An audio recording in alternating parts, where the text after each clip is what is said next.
Hello and welcome to another episode of Top Deck, the series where we take a look at some of the leading TCG deck lists. This time we are looking at Avinash's list from the Huddersfield regional where he took 3rd place, playing Pure Strikers. Now keep in mind that this event did take place pre-ban list. There are, I believe, 4 or so cards that need to be changed from the main deck. But aside from that, it's going to stay pretty much the same as far as I can tell. You might want to change the hand trap lineup or ratio depending on your event, obviously, and really there are just minor tweaks that would be made to this. So let's run through the list then, the siding strategy and the rounds, and we'll get some more comments in. So, Triple Ash, Double Ghost Bell and Double Ogre. This is a fairly popular lineup that we've seen come in recently, mostly from the fact that you want to be able to get extra utility off drawing multiples. So obviously 2 Ghost Ogres doesn't do anything, 2 Ghost Bells doesn't do anything, so you cut down the numbers and then just play only 2 of each rather than 3 of each, that kind of thing. But Ash is just so valuable and so versatile that people are keeping it at 3 anyway. Then Triple Ray, the Triple Called by the Grave obviously down to 2 after this ban list, Triple MST, 1 Rotor, 1 Area 0, 1 Afterburners, 1 Eagle Booster, Triple Hornet Drones will have to go down to 1 unfortunately, 1 Shark Cannon, Triple Anchor, Double Multi-Roll, 1 Hercules Base within the main, Triple Engage, Triple Terraforming, and 1 Upstart. Interesting, there's only actually the 1 target for these Terraformings. Triple Impermanence. Then for the extra deck, obviously we have Borosword. There's a Clara and Rishka in here as well, actually. That's pretty interesting. 1 Phoenix, 1 Unicorn, Linkaribo, Ningirsu, 2 Hayate, Triple Kagari, Triple Shizuku, and finally 1 Topologic Bomber Dragon. For the side deck, Triple Cherries. You just need to be able to out certain matchups. Triple Shared Ride, 1 Jamming Waves, Triple Evenly, Triple Heavy Storm Duster, and Double Mind Crush. So that is it for this Pure Striker list itself. Let's take a quick look at the siding strategy that was implemented for this event. So Trickstar Striker being one of the main decks to compete against. When going first, putting in the Shared Rides, Dusters, and Mind Crushes, you can punish players for using up a lot of their resources, hitting many things with Dusters. Shared Ride, obviously, it's a deck that adds a lot, so you just deal with them by giving yourself a lot of advantage. Taking out some of the hand traps here, keeping in the Ashes to deal with reincarnations, and taking out the Upstart as well. I believe these Veilers here, I believe that's the Impermanences actually that's being taken out in that case. Then for going second, putting in the Dusters anyway because you just generate advantage. They do have to set a fair amount in order to keep playing the game. And then putting in the Jamming Waves too to deal with back row and evenly to punish players who build up a big board. Again, taking out the Ogres and the Bells, and listed here Veilers, but I assume these would be the Impermanences. You want to take those out because players will just dodge around the Veiler or Impermanence on their Candina by switching out for a Licorice. Against a Mech Knight invoked, going first, putting in the Shared Rides, they do a lot of adding, and you want something that you can just flip up and then stops being on the table so that they can't set up their columns so much.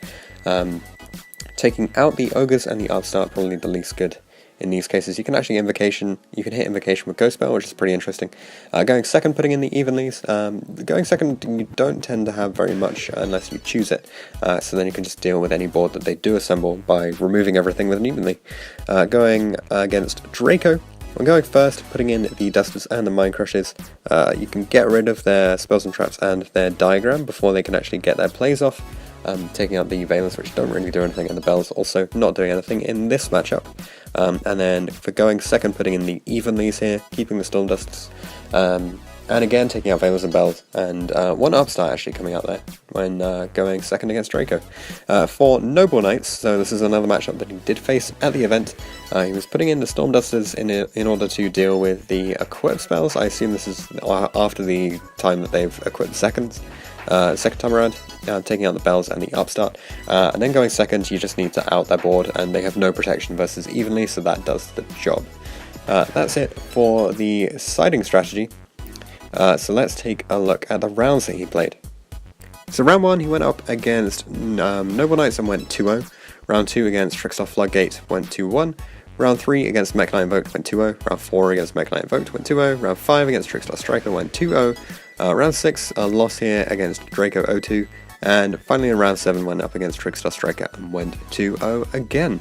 So I will get into the details of these in a little bit, but first we'll run through some of the queries that I asked him about the deck. So first off, I asked him how the event was actually. He said the event itself was great. It was at IQ Game Center in Huddersfield that hosted, and they always do a great job of hosting any Yu-Gi-Oh related events. Connor did a wonderful job judging, as per usual, and overall it was a really great day. Then why did he decide to play Pure Strikers? He said that he prefers to play control decks that interact with the opponent. He really enjoys the one-card engine aspect of the deck, as it allows you to play a lot more defensive cards that stop your opponent. Also, it's much more consistent than Autogeist and a lot more fun to play, which was a huge factor in him picking up and playing this deck for the event.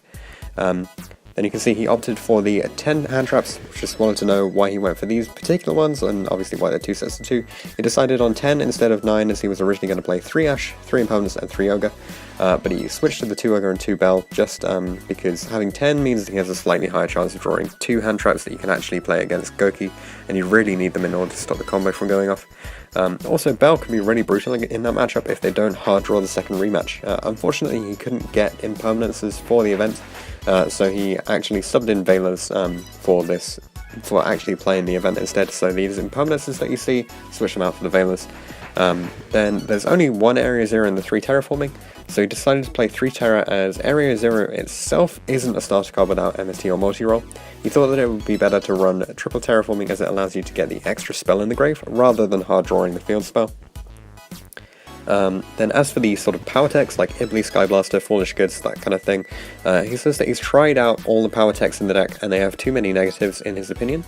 Ibly requires too many extra deck slots, Foolish Goods isn't needed at the moment because of Hayate in the game, and he tried Skyblasters and found them overall too bricky, just because they don't tend to do anything if you just draw into them, and he would have preferred another defensive card instead. The deck isn't really made to kill your opponent quickly.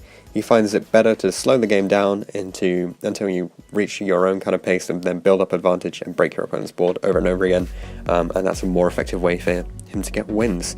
Then in the extra, we're not seeing any Cerberus. I just wanted to know if it was too tight, or if he didn't want to actually play it. He says it isn't really as useful as Unicorn or Phoenix. There isn't a time when he ever wanted Cerberus, especially in the format. The only time that he'll actually make Phoenix or Unicorn is in order to out a Floodgate, or to link Ladder into a Bomber Dragon or a Boral Sword, so it doesn't really come up. As for changes that he will make to the list for future events, specifically relating to the ban list, obviously it has impacted the deck in terms of decreasing the number of starter cards and therefore consistency. However, it does just mean playing more copies of the field spell and multi-rolls in order to keep things going. He said to keep it consistent, he would decrease the number of hand traps if Goki dies off, or at least becomes less prevalent. He would also probably side more for Floodgates, because he expects that Draco will be more popular, and Floodgate Trickstar will also increase in play. As for the deck moving forward, he thinks that it will still be really strong. In the OCG they have a similar hit, and the deck is still the best over there. He'll keep playing the deck as he finds it really fun to actually have to think technically about some plays, and it may become more inconsistent, but can definitely be fixed with a few changes. As for shoutouts, he'd like to shout out Chen for testing countless hours with him for the past few weeks, and also for helping to get him the cards for the event, Alex for lending cards, Asa for helping with testing, Ron for winning the entire event with his Alter strategy, Jordan for tilting him in round 6, IQ Gaming for hosting a great event, and his locals Patriot Games in Leeds. So thanks very much, Avinash, for sharing all this information. I will quickly go over the details of the round by round information, just in case any players are interested in that. So round 1, the Noble Knight 2-0. The opponent won the die roll, but Vela on Merlin was enough for his opponent to have to pass the turn, and then Avinash just gained enough advantage in that turn to win. In game 2, the opponent's board was subpar and evenly wiped out, leaving Avinash with enough advantage in order that he could assemble in main phase 2 whilst clearing the opponent's board, forcing the opponent to just top deck and essentially lose from there. Round 2, the Floodgate Trickstar, where he went 2-1. The opponent won the die roll and took game 1 with Saki Reincarnation Troll and Gozen all together. Very hard to deal with that. So Avinash had to struggle outing it and kept doing small damage, which eventually led to Avinash actually taking game 1. Game 2, Avinash chose first, and the Stormdusters and MST came in to clear out all of the problems, the Reincarnation, Scapegoat, and Gozen on the opponent's end phase. That allowed Avinash to take control of the game and leave the opponent onto top decking. And finally in Game 3, the opponent had Gozen, Anti-Spell, and Scapegoat set, but evenly matched cleared the board and set up enough disruption from Avinash here, such that he was able to just win in the progressing turns.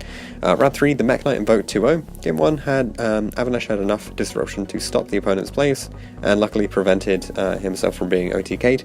The opponent actually ran out of resources while Avinash was taking advantage of the game, and eventually the opponent had to scoop. In Game 2, the opponent let him go first, obviously because it's a Mech Knight version, so Avinash just set up a Widow Anchor and an MST with Shizuku, which is easily enough as he popped the Meltdown and used Ghost Bell on Invocation, making him have to pass. Again, turn 3 is kind of the point at which Avinash took control of the game. He had just had too much advantage to stop the opponent from actually making any plays. Round 4, another Mech Knight invoked 2-0. Game 1, once again Avinash went first, set up enough disruptions to stop the opponent from killing him in turn 2, and reduced all the resources with a Borrelsword OTK. That's actually really strong in general, just Widow and drones just can take games very, very quickly. Game 2 was pretty much the same. He went first, set up disruptions, and then the opponent couldn't play through them. Round 5, the Trickstar Striker 2-0. So Game 1, Avinash went first, kept the Ash to hit the Reincarnation that he knew would be coming, and the opponent didn't have enough. Avinash went second in Game 1, kept the Ash in order to hit the Reincarnation he knew was coming, didn't have enough disruption from the opponent in order to stop Avinash from breaking the board. The opponent did have a few cards in hand, but never actually hand-trapped Avinash or summoned Licorice, so possibly a brick hand there with some tech cards stuck in. Eventually, the opponent was just left with nothing, and Avinash took the game. Game 2 was the same. The opponent used Desires turn 1, seemed to not draw what he needed, as he just ended on set 2 cards, which were Reincarnation and Scapegoat. So Scapegoat got baited, and then Avinash drew 2 off Hercules space, and then Afterburner twice to get rid of the rest of the tokens. Again, the opponent had cards in hand, but no hand traps except for an Ash, which didn't really impact the play, and Unicorn on a set monster was enough to take the game in the end. Finally, two more rounds to go, so round 6, the Draco 0-2, we finally get to a point where Avinash actually lost a match. Game 1, the opponent had Gozen Rivalry and Inspector Border, very difficult to play through, and every time a floodgate was cleared, the opponent would draw into another. Eventually, Border directly was enough in order for the Draco traps.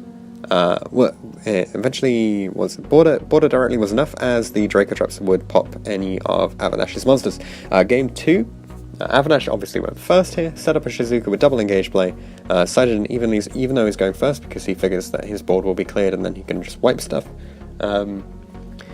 As it turned out, he was actually correct, but the opponent had one card in hand, which was Border and then top deck Demise, so just screwed Avinash over and made him very tilted, but that's Yu-Gi-Oh! Finally, in round 7, Game 1, Avinash went first, set up a good enough board in order to disrupt the opponent. The opponent committed too many resources to outing a single Shizuku, which then left an easy board to clear and helped Avinash to gain enough advantage to take it.